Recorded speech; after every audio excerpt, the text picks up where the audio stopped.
I thought it was just the wind, until the tent started breathing. I went camping alone for the first time last fall. I had just gotten out of a long relationship, and I needed silence. The kind you only get when you're deep in the forest, where even your thoughts feel louder.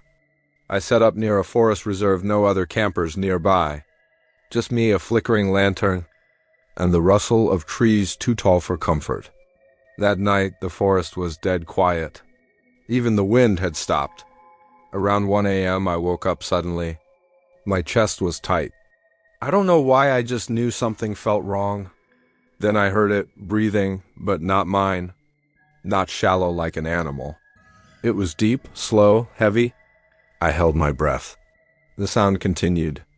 I thought maybe it was wind moving the tent fabric, but then the entire wall of the tent inhaled, like it was being pulled in by an invisible vacuum.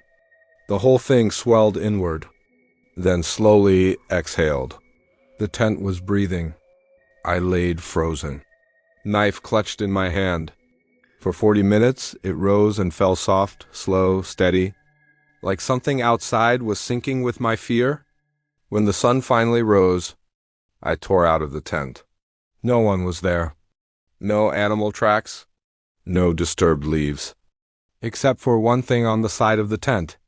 A handprint pressed into the nylon, upside down. We thought we were alone, until we saw them 10 glowing eyes watching us from the trees.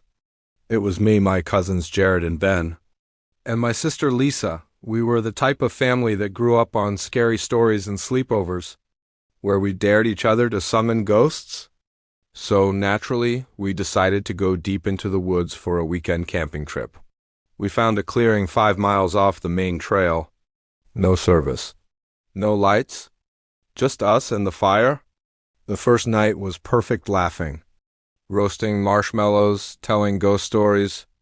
We joked about summoning Bloody Mary and made fun of Lisa for being jumpy.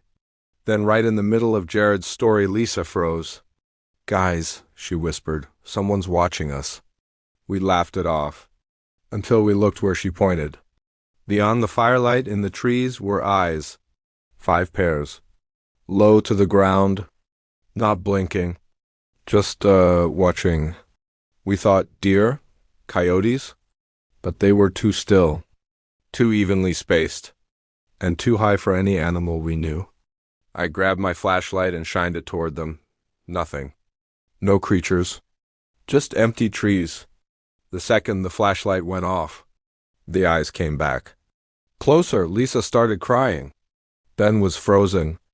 I threw more wood on the fire, trying to push the darkness back. And that's when we saw it. Behind Lisa, on the closest tree, carved deep into the bark. We only watch when the fire is low. There were 3 of us in the tent, but only 2 of us were awake, and one of us was whispering. In 2011, I went on a summer camp trip in the mountains. One night, our counselor said we'd be doing a wilderness sleep out.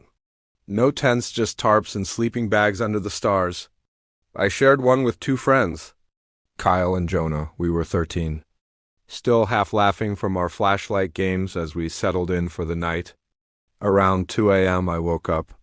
I wasn't sure why. It wasn't cold. I didn't need to pee.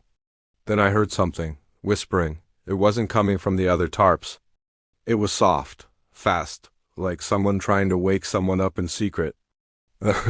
Wake up. Wake up.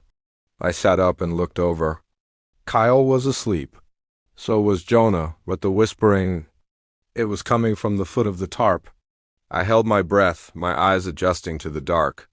Then Jonah suddenly sat up, eyes wide. "You heard that too?" We both stared at Kyle still sleeping. Then we heard it again. "I'm cold." It didn't come from either of us. It came from under the tarp, between us. We jumped out, barefoot and shaking, too scared to speak. The next morning we told our counselor. She went pale. "There was a boy," she said, "about 10 years ago. He died during a solo camp night. They say he froze. He was right around this area. Then she asked quietly, "Did he say he was cold?"